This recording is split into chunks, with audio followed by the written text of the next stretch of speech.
Okay, so this is the presentation that I'm going to be giving at the Connected Business Expo at Olympia in London on Wednesday the 6th of March. If you're coming along, I'd stop watching now because this is really going to ruin the experience for you. It is pretty much what I'm going to be saying, but with slightly less audience interaction. So, over the last almost a year now, I've been running a quarterly research project looking at the social media, social network habits of the FTSE 100 and the leaders of those, the chief executives of the companies that are the constituents of the FTSE. And what I'm going to do in this presentation is talk a little bit about some of the findings from that research.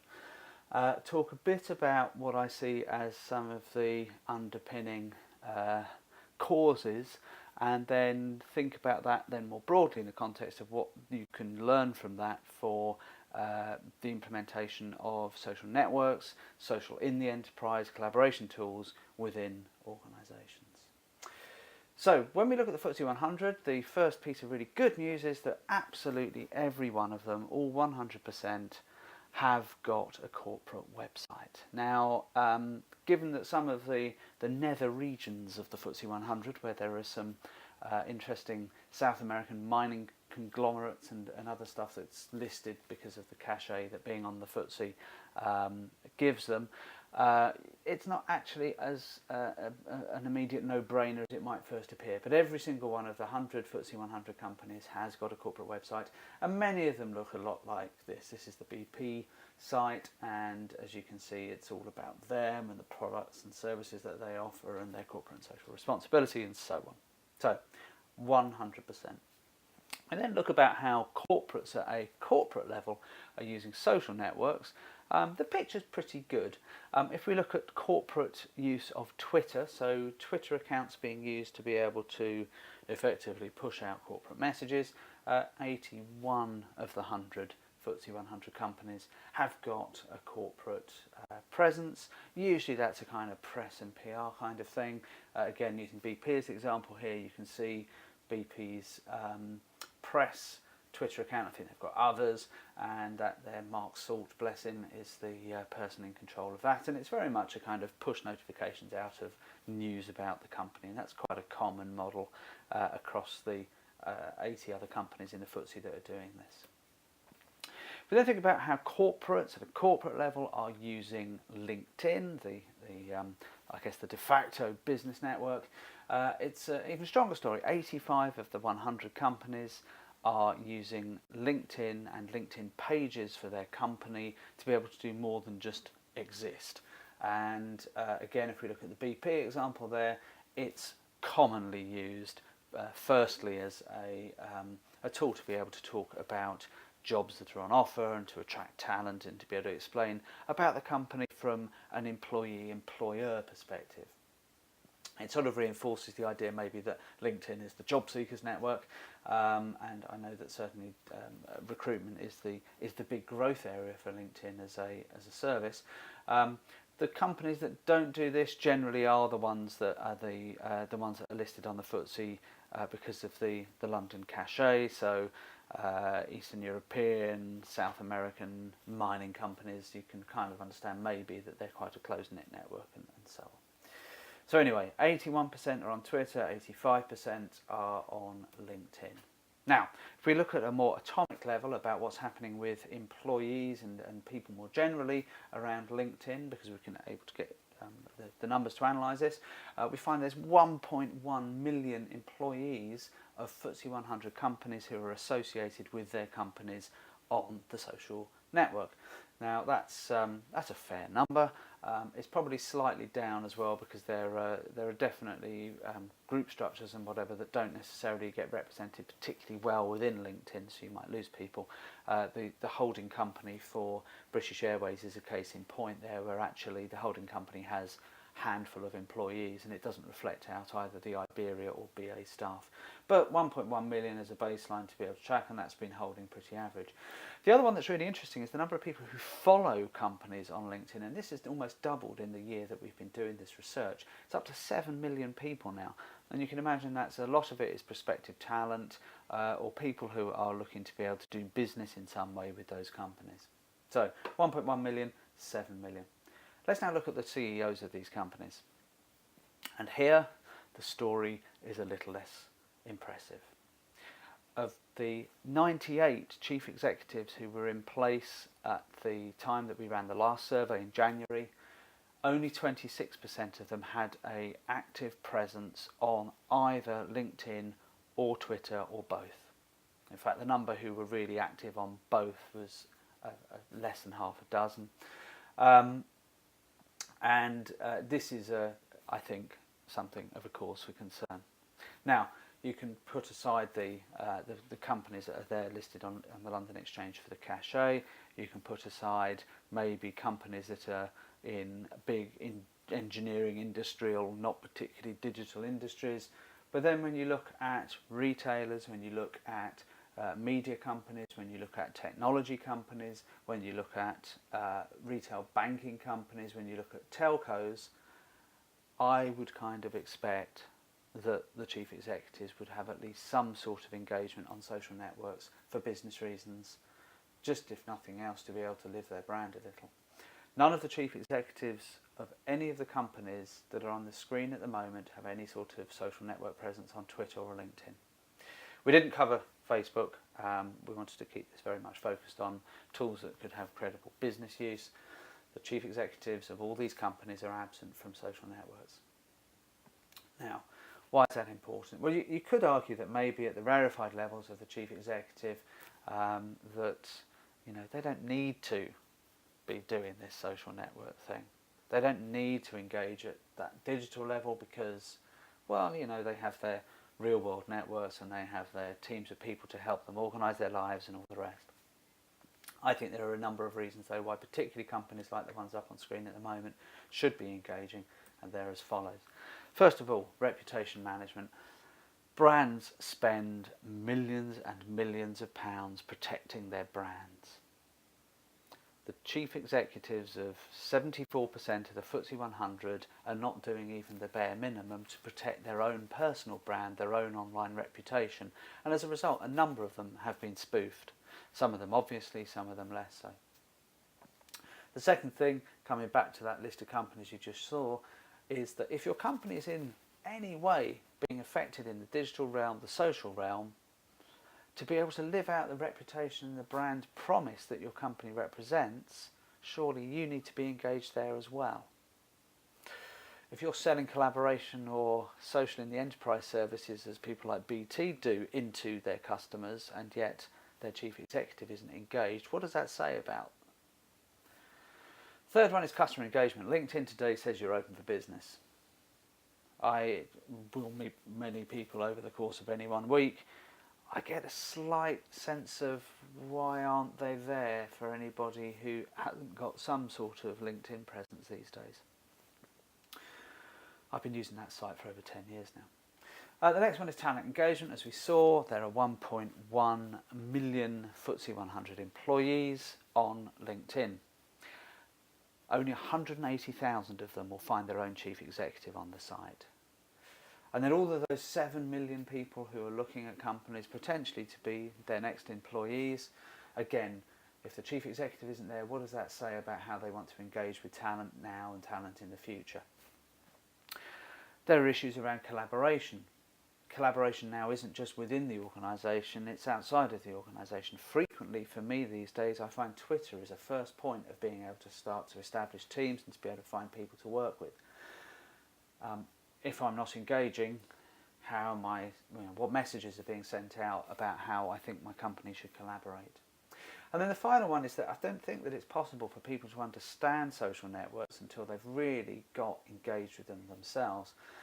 And if you're not engaged, how are you making informed decisions about the money that's being spent on digital and social engagement? I think it becomes very difficult. So why has all this happened? chief executive, the average chief executive of a FTSE 100 company is male, so they're kind of maybe a bit more geeky. They probably come from a finance background, so they're probably really geeky. They have an age of around 50 years, so they're not from an era that knew nothing about computers anymore. And yet many of them, the vast majority of them, don't engage. Well, I think there's possibly a broader issue here. That broader issue is that actually, for the most part, people don't understand how to go about managing a network. And so when they're confronted with a series of tools that enable you to be able to do that at scale or more effectively or more efficiently, if you don't know what you're doing with these things, then, well, you don't know what to do with them. I draw a parallel with time management. Now, most managers of a certain level, of a certain age, will have been through some sort of time management course in their lives. I asked this question of an HR audience a few months ago, and just about everybody's hand in the room went up when I asked who'd been on time management training. When I then asked how many people on a day-to-day basis religiously follow the tools and techniques that they were given when they went through time management training, just about every hand in the room went down, amongst some somewhat nervous laughter and a little bit of guilt. We often have the tools and capabilities to understand what we should be doing when it comes to managing our time, but often we let those practices fall by the wayside, especially when things aren't too trying, and then when things become really stressful, we don't have time to be able to do any time management, so the thing just magnifies and gets worse and worse. Think then about the technology that often is provided to be able to help us with these tools and techniques that we've learnt about but we don't adopt. And actually, I'd argue that for the most part, many of the tools and services that we are given, things like Outlook, things like Google Apps, things like Lotus Notes, actually don't help us in managing our time at all. I heard once the inbox being described as the never-ending to-do list that somebody else controls. The tools that are there to help us manage our time often are the tools that help us become very inefficient with our time. And if you ask most people in desk jobs what is the single thing that gets in their way of effectively managing their time, they will say email, which is part and parcel of the central part of core productivity suites. Now then we then think about networking. We get into a really interesting world. Again, that group of HR professionals, I asked how many people had ever been taught how to manage their network, and I think one hand in the room went up. Networking, before the era of social networks, was something that for most people they associated with the activities of sales, and most people had a fairly negative view of what networking was. Networking was something that manipulative people did. Networking was something that people who couldn't quite be trusted did. Networking was something that people with huge Rolodexes full of people's spouses' birthdays would use to be able to get on the right side of you. I used to teach as part of a number of other subjects to aspiring managers and leaders in big corporate companies. I used to teach elements of networking, and it was really interesting the resistance that there was to people, particularly outside of sales roles, to the whole concept. Now, in those days, before we had this plethora of tools available to us, which would enable us to be able to be more effective in our networking, we had a number of limitations. Mostly we were limited by the amount of time that we had, the ability for us to be able to communicate with people, and something called Dunbar's number. Now, Robin Dunbar was an anthropologist who did work around studying humans and also a number of the ape families. And what he found from that work was that he concluded that human beings have a cognitive ability to be able to manage relationships with about 150 people. Now, when you take into account friends and family, you start to realise that actually 150 leaves you quite a small pool of people that you can deal with on a day-to-day basis in your working life. And if you've only got a limited pool and you've only got a limited amount of time, you need to get ruthless with how you spend that time. And the method we used to teach people was about thinking about their contacts and their network in two dimensions. How much any individual had influence over their own success, and how strong the relationship was with that person. And then we'd get people to map out onto a 2x2 matrix, much like the one on screen at the moment. Now, above the line, people in the top right hand corner, people with strong relationships, people with whom you have strong relationships and with whom they have a good influence over your success. You need to maintain those relationships. Don't neglect them. It's easy to become complacent. The top left, people with whom you don't have a strong relationship, but they do have big influence over your success. You need to build those relationships. Building those relationships is really important. You've got a bad relationship with your boss, you need to get that on track. What happened below the line as we started to reach the limits of the 150 of Dunbar was that basically we said to ignore people. For people you had no relationship with and with whom they didn't have much influence on your success, i.e. the rest of the world, don't do anything about it. And then people over in the bottom where you had a strong relationship but not necessarily had that success factor, you should ration the time there. Now, this used to really get people upset, and people who had a negative view about networking often would find this reinforced their views about it as manipulative and something that wasn't for them. The first problem was what was meant by influence over success. Was that just merely making your own way up the greasy career pole? And then the second point was that down on the bottom there, how could you ever extend your network if you were ignoring most of the world? And did you really say that you needed to ration time with my friends? You could see why people got upset about that. Now in the social network era, I think we have a new way to look at this, because we are no longer governed quite in the same harsh way by our cognitive ability and our constriction as identified by Dunbar. If we look at this in a new way now, and we think about, rather than in terms of influence and success, we talk about things around recency of interaction. How recent was it that you last dealt with that person? We then can change this model around quite a bit. The top stays the same. If you've got people you're dealing with regularly, they're probably going to be fairly important in terms of your working life, and you either need to build weak relationships or maintain the strong ones. That doesn't change, and that is the 150 in your Dunbar network. The bottom half, though, changes dramatically, because with social networks we all have the ability to both be able to broadcast and also be able to keep a light touch relationship going with many more people than cognitively we had ability to be able to do before.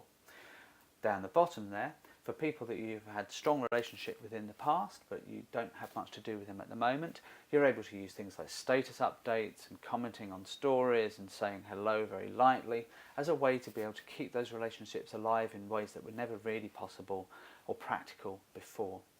And then the rest of the world is there to discover people we have had no interaction with but we have no relationship with.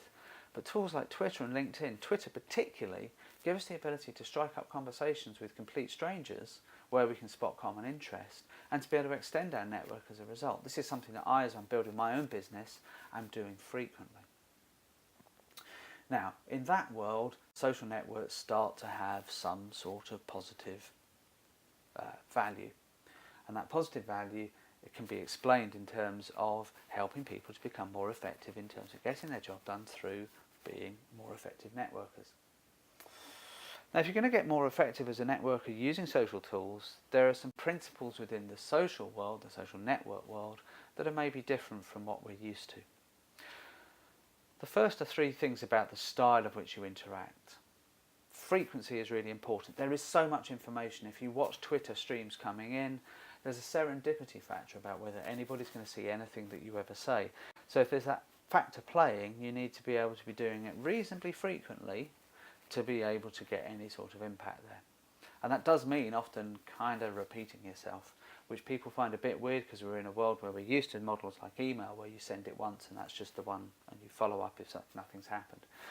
Within a social world where you're broadcasting out more than you are necessarily having specific conversations, you need to get much more frequent about how you're doing it.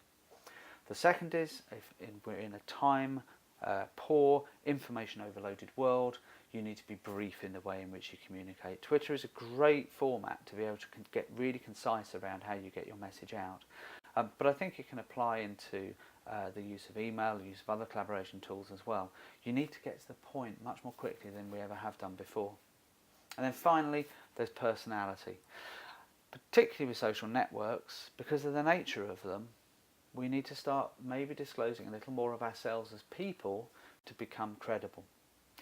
You can often see people and you can see chief executives too, who have their social media done by the PR team.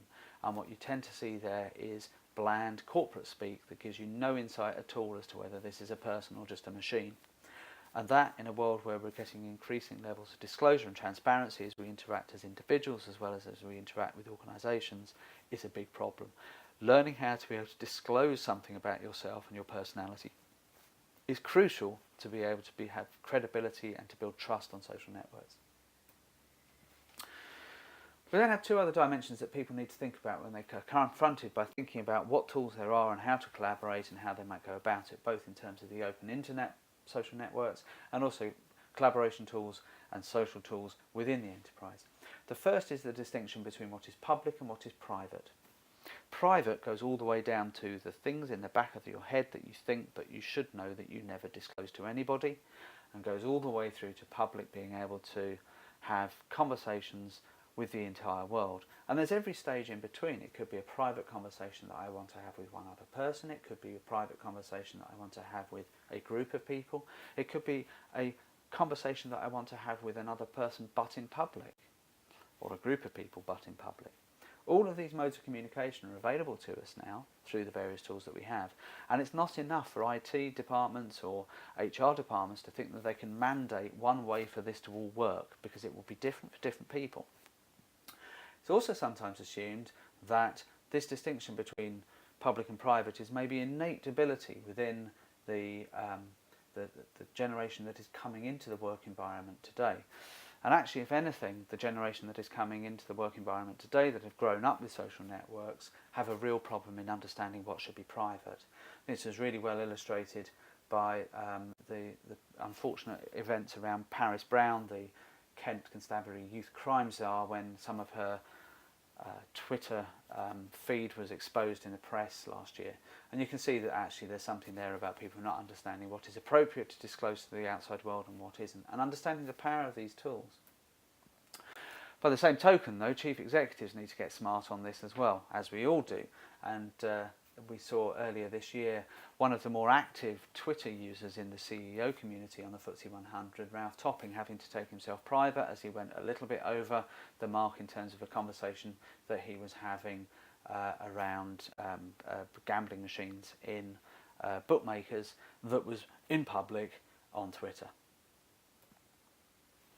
The final distinction we need to help get people's heads around is what is work and what is not work, and where do the boundaries of social networks and collaboration services lie in that context.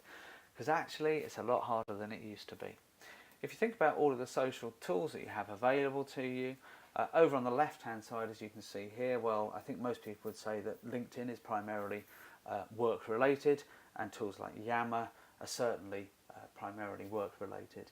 But then there's a very blurred area in the middle. Where does Twitter fall for people? For me personally, it's mostly work. Skype, for me, I only ever really use for work, where people want to have a Skype conversation.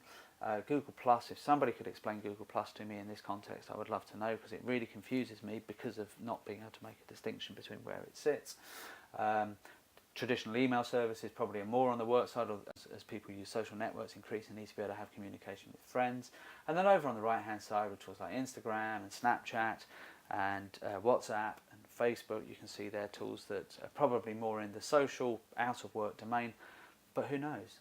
And it's different for different people, and again, no one size fits all, and no one size can be mandated for everybody within an organisation these days. So, let's just recap quickly over what we talked about.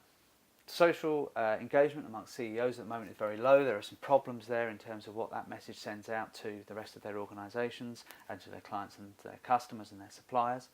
I think some of the reasons for that are because of the fact that we are underskilled in thinking about how we manage networks. Social networks give us the ability now to be able to go beyond the 150 limitation, that cognitive limit that Dunbar identified through his research. And if you're going to go into a world where you're using social tools to be able to have breadth of conversation, to be able to broadcast as well as converse as an individual, you need to think about a few things. First of all, the style in which you communicate. You need frequency, you need to do it regularly, you need to do it in a succinct format so it has impact, and you need to have personality around how you do it. You need to make a distinction in your mind about where you are in terms of public and private divisions. And finally, you need to also think a little bit about, for the social tools that you're being offered, where do they fit within your work or not work experience. When it comes to delivering collaboration and social tools within an organisation, you need to think about how you are going to deliver them into the context where everybody has their own individual little strategy about how they're doing things today, and how can you provide support to people to be able to enable them to understand how they can collaborate and engage and manage their networks more effectively, when often they will be doing it in a haphazard or ad hoc way. There you go. Hopefully that's been of some use. If you want to come and see it, having seen that, it's on at I think 2 o'clock tomorrow on Wednesday the 6th of March at Olympia at the Connected Business Expo. You can find the full details of the Social CEO report there at stamplondon.co.uk/social-CEO. You can get me on Twitter at Valentine70, and you can email me at matt@stamplondon.co.uk. Stamp helps businesses to be able to explore some of these challenges. We demystify digital, and we work with particularly marketers to help unpick some of the bullshit that is inherent within the technology world, and we work with technologists to help them unpick some of the bullshit that's inherent within the marketing world, and help hopefully be able to provide value across both of those domains as a result. Hope that's been useful. Thank you very much.